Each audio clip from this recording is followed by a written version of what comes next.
اللهم سبحانك لا علم لنا إلا ما علمتنا إنك أنت العليم الحكيم مولاي صل وسلم دائما أبدا على حبيبك من زانت بالأسر سیماب ایسی موت کی ہے جستجو مجھے سیماب ایسی موت کی ہے جستجو مجھے لپٹا ہو تہ بتہ جسم محبوب کا وصال صلی اللہ علیہ وسلم۔ انتہائی قابل احترام معززین، احباب گرامی، معزز خواتین، السلام علیکم ورحمۃ اللہ وبرکاتہ۔ الحمدللہ اللہ کریم کا احسان ہے کہ اتنے وقت کے بعد پھر یہاں آپ کے پاس حاضر ہونا نصیب ہوا۔ مبارک موضوع ماہ مبارک کی نسبت سے ولادت با سعادت بعثت رحمت عالم صلی اللہ علیہ وسلم ہے۔ دعا گو ہوں تمام ان رفقاء کے لیے کہ جو ہمارے اس انعقاد کا اور ہم تمام کے مل بیٹھنے کا سبب ہوئے۔ دعا گو ہوں کہ اللہ کریم تمام خواتین و حضرات کی یہ حاضری قبول فرمائے۔ وقت یقیناً شمار میں منٹوں، گھنٹوں، دنوں، ہفتوں، ماہ و سال میں، اور قرآن کریم یہ جو تقسیم ہے ماہ و سال کی، اسے فرماتا ہے کہ شمار کے لیے اللہ کریم نے یہ مقرر فرمائے۔ تو یہ شمار بڑھتا رہتا ہے، لیکن بعض اوقات ایسے ہوتے ہیں کہ ان کے ساتھ کچھ ایسے عظیم حوادث منسلک ہو جاتے ہیں کہ جو ان اوقات یا ماہ یا ایام یا دن ان کی اہمیت بڑھا دیتے ہیں۔ ماہ مبارک ربیع الاول ہر سال آتا ہے، اور اللہ کا احسان ہے کہ ہم بحیثیت مسلمان اس ماہ مبارک میں تجدید عہد کرتے ہیں، اس لیے کہ امت محمد رسول اللہ صلی اللہ علیہ وسلم ہونا یہ ہمارے لیے شرف کی بات ہے۔ تجدید عہد اس لیے میں نے کہا کہ امتی کے رشتے کو ماہ و سال کی تقسیم میں نہیں گردانا جا سکتا، نہ سمجھا جا سکتا ہے، نہ اپنایا جا سکتا ہے۔ تجدید تو ہو سکتی ہے، ایک ایسی محبت، ایک ایسا تعلق کہ جو اللہ جل شانہ نے اپنے پیارے نبی کریم صلی اللہ علیہ وسلم سے ہمیں عطا فرمایا، اسی پر وہ انحصار ہے کہ مقصد حیات نصیب ہو، وہ طریقے، وہ سلیقے، وہ انداز جو رب کائنات نے پسند فرمائے ہیں، نہ صرف ان سے آگاہی نصیب ہو بلکہ ان کی سر انجام دہی تک کے مراحل نصیب ہوں۔ یہ تعلق جو رب کائنات نے یہاں عطا فرمایا، اسی تعلق کی بنا پر برزخ میں حاضر رجل کا جواب نصیب ہوگا، اور یہی اطاعت ہے کہ جو اخلاص سے نصیب ہو تو روز محشر قیامت کے دن جب رشتے اور حیثیتیں، جب یہ تفریق ایسی پیدا ہو جائے کہ والدین اولاد کو نہ پہچان سکیں، بہن بھائیوں کو کوئی آپس میں پہچان نہ سکے، اس روز بھی شفاعت محمد رسول اللہ صلی اللہ علیہ وسلم نصیب ہو۔ آپ صلی اللہ علیہ وسلم کا فرمانا ہے کہ مخلوق اپنے اپنے انبیاء اور رسول کے پاس جائے گی، امتیں جائیں گی۔ اس دن کی طوالت قرآن کریم جب 50,000 سال بیان فرماتا ہے تو اتنی سختیوں میں کہ اگر بندہ بیمار بھی ہو تو ایک رات طویل ہو جاتی ہے، لگتا ہے نہ ختم ہونے والی ہے، اور اگر اتنی سختی کہ جس میں رشتوں کی شناسائی بھول جائے بندہ، تو اس کی 50,000 کی طوالت کتنی سخت ہوگی۔ تو جب امتیں اپنے انبیاء کے پاس جائیں گی، اور اس کی ابتدا اللہ جل شانہ کا کرم اور احسان جسے نصیب ہو، لیکن انتہا جو آ کر ہوگی وہ آقا نامدار حضرت محمد الرسول اللہ صلی اللہ علیہ وسلم پر ہوگی کیونکہ ہر کوئی یہی کہے گا کہ آج اللہ کے حضور جو دعا کرنی ہے یہ مقام ہے محمد رسول اللہ صلی اللہ علیہ وسلم کا، امام الانبیاء خاتم النبیین کا، اور آپ صلی اللہ علیہ وسلم کا فرمان ہے کہ میں اللہ کے حضور سجدہ ریز ہو جاؤں گا، اور اس دن مجھے کلمات عطا فرمائے جائیں گے جو میں اللہ کے حضور عرض کروں گا، دعا کروں گا، تو جا حساب شروع ہوگا، اور اس موقع پر شفاعت محمد الرسول اللہ صلی اللہ علیہ وسلم کا نصیب ہونا۔ تو یہ وہ رشتہ ہے کہ جس کی محبت، جس کی عقیدت، جس کی سمجھ، جس کی پرکھ اور جس پر عمل پیرا ہونا، یہی شب و روز کی زندگی ہے کہ جس میں میں اور آپ ہم کلام۔ تو ماہ مبارک ربیع الاول کی بات آتی ہے،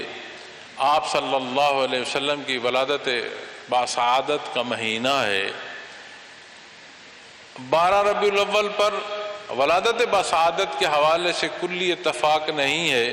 لیکن بہت بڑا اتفاق 12 ربیع الاول کو آپ صلی اللہ علیہ وسلم کا دنیا سے پردہ فرمانا جو ہے، اس پر اتفاق۔ ولادت باسعادت کی بات آئے، اللہ کریم نے آپ کو تمام عالمین کے لیے باعث رحمت پیدا فرمایا۔ حضرت علی رضی اللہ تعالیٰ عنہ کی روایت سے ملتا ہے کہ مکہ مکرمہ میں جب ہم آبادی سے باہر جاتے تو شجر و حجر بھی آپ پر درود و سلام پڑھتے۔ یہی پہلو اگر آپ شجر و حجر سے دیکھتے ہیں تو بھلے آپ اود پہاڑ کو دیکھ لیں کہ جسے خود نبی کریم صلی اللہ علیہ وسلم نے ارشاد فرمایا کہ اود پہاڑ مجھ سے محبت کرتا ہے اور میں اود پہاڑ سے محبت کرتا ہوں۔ اسی پہلو کو اگر آپ جانوروں میں دیکھنا چاہو تو اس اونٹ کو دیکھ لو کہ جسے ماذ اس لیے باندھا جاتا تھا کہ اس سے خطرہ تھا، اور آپ صلی اللہ علیہ وسلم نے جب چھوڑنے کا ارشاد فرمایا تو انہیں ناتا ہوا آپ کے قدم مبارک پر آ کر سر رکھ گیا۔ یہی دیکھنا ہو شان رسالت تو آپ اس خوش درخت کے تنے جسے ہنانا کہتے ہیں، اس کی محبت، اس کی تڑپ کو دیکھو، اس واقعے کو پڑھو، آپ کو سمجھ آئے کہ کوئی شے جن کے لیے رب کائنات نے باعث رحمت بنایا وہ آپ صلی اللہ علیہ وسلم سے کس درجے کی محبت اور کس درجے کا احترام رکھتی ہے۔ جب بات آتی ہے جن و انس کی تو یہ دو مکلف مخلوقات ہیں محترم خواتین و حضرات، اور جب ان دو مکلف مخلوقات کی بات آتی ہے تو اللہ جل شانہ نے فیصلہ انتخاب کا انہیں عطا فرمایا۔ اگر یہ انتخاب کا فیصلہ نہ ہوتا تو پھر یہ امتحان نہ ہوتا، پھر ہر چیز طے ہوتی اور اس طے کے مطابق عمل ہوتا۔ یقیناً ہدایت اللہ جل شانہ کی طرف سے ہے، اور وہ جسے چاہتا ہے اسے ہدایت دیتا ہے، جس سے چاہتا ہے اس سے ہدایت لے لیتا ہے۔ عزتوں ذلتوں کا مالک رب کائنات ہے۔ یہ باتیں ہمیں سماعت سے دل کی گہرائیوں اور قلوب کی سمجھ تک نصیب ہو جائے تو ہمارا ظاہر اور ہمارا باطن بدل جائے۔ کیوں؟ اس لیے کہ یہ جو ظاہر و باطن کی تفریق ہے، اس ماننے میں کہیں کوئی کمی واقع ہوتی ہے تو یہ تفریق پیدا ہوتی ہے۔ کیوں کہ نبی کریم صلی اللہ علیہ وسلم نے ارشاد فرمایا کہ میری مثال ایسے ہے کہ جیسے کوئی اپنی آبادی میں اپنی عزیز و اقارب میں آئے اور انہیں اطلاع دے کہ تم پر ایک ایسا حملہ ہونے والا ہے جو تمہارے لیے بہت بڑے نقصان کا سبب ہوگا، تمہیں تکلیف ہوگی، تمہاری قتل و غارت ہوگی، اور اس آبادی کے کچھ لوگ تو مان کے وہاں سے نکل جائیں اور کچھ لوگ انکار کرتے ہوئے رہ جائیں اور واقعتاً ان پر حملہ ہو جائے، انہیں تہ و بالا کر دیں۔ اب اختیار جنہیں ارشاد فرمایا جا رہا ہے ان کا ہے، تو معزز خواتین و حضرات، ماہ مبارک ربیع الاول کی خوشی ضرور منائی جائے، لیکن کسی بھی دعوے کی صداقت اس کے افکار اور اعمال ہوتی ہیں، یہ شہادتیں ہوتی ہیں کہ جو کچھ ہم کہہ رہے ہیں اس کے مطابق کیا ہمارے اعمال ہیں۔ تو میں نے جو آپ کے سامنے سورہ مبارک کی ابتدائی حصہ تلاوت کرنے کی سعادت حاصل کی ہے، یہ سورہ یاسین ہے۔ یاسین حروف مقطعات ہیں، اللہ کریم اور اللہ کا حبیب بہتر جانتے ہیں، لیکن جیسے سارے قرآن کریم کے الفاظ مبارک ہیں، یہ حروف مقطعات بھی مبارک ہیں۔ مفسرین کرام نے ان کے بہت سارے پہلو تحریر فرمائے ہیں، لیکن جو طے شدہ بات ہے کہ جیسے سارا قرآن بابرکت ہے، ایسے یہ حروف مقطعات بھی بابرکت ہیں۔ بعض دوائیں ایسی ہوتی ہیں جن سے مریض واقف نہیں ہوتا، بعض دواؤں سے حکیم یا طبیب کسی کو کوئی دوا دے تو بعض دواؤں سے مریض واقف ہوتا ہے کہ یہ کون سی دوا ہے، لیکن ایسی دوائیں بھی ہوتی ہیں جن سے مریض واقف نہیں ہوتا، لیکن جب وہ دوا کھاتا ہے تو اسے شفا نصیب ہوتی ہے۔ تو یہ کلام ذات باری تعالیٰ ہے، اس کا ادراک یا اس کے ادراک تک ہم پہنچ پائیں یا نہ پہنچ پائیں، یہ ہمارے لیے ہر پہلو سے شفا ہے، ظاہری پہلوؤں کی بات آئے یا باطنی پہلوؤں کی آئے۔ لیکن جب اس سورہ مبارک کو آپ دیکھیں تو اسے قرآن کریم کا دل ارشاد فرمایا گیا ہے، اور جس شے کا دل کسی بھی پہلو سے آپ اسے تجزیہ فرمائیں،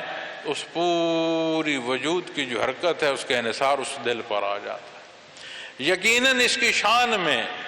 اس کی تلاوت کے حوالے سے حضرت ابوبکر صدیق رضی اللہ تعالیٰ عنہ کی روایت سے ملتا ہے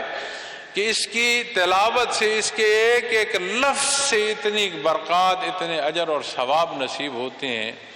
یقیناً یہ بھی روایات میں ملتا ہے کہ اس سے تکلیفیں دور ہوتی ہیں، اس سے فراوانیاں آسان ہوتی ہیں۔ اس کے شان نزول میں اور ان روایات میں یہ بھی ملتا ہے کہ تکلیف کی صورت میں پڑھی جائے تو آسانی ہوتی ہے، اور قریب المرگ کے لیے پڑھی جائے تو اس کی وہ شفا کہ جہاں دوائیں لاجواب ہو جاتی ہیں اس کی شفا کا سبب ہوتی ہے۔ لیکن یہاں جب ہم ولادت باسعادت صلی اللہ علیہ وسلم سے وہ رشتہ جو امتی کا جو ہم سب کو نصیب ہوتا ہے،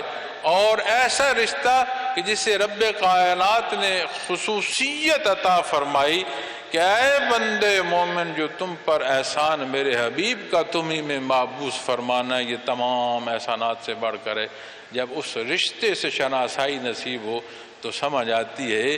کہ اس قرآن کی تلاوت دنیا سے روانی کو نہیں، دنیا سے روانی کی آسانی کو تو ہے یہ، لیکن یہ نسخہ حیات ہے، اس پر زندگی کا انحصار ہونا چاہیے اور اس کے مطابق زندگی بسر کرنی چاہیے کہ جس ملک الموت کی گرفت میں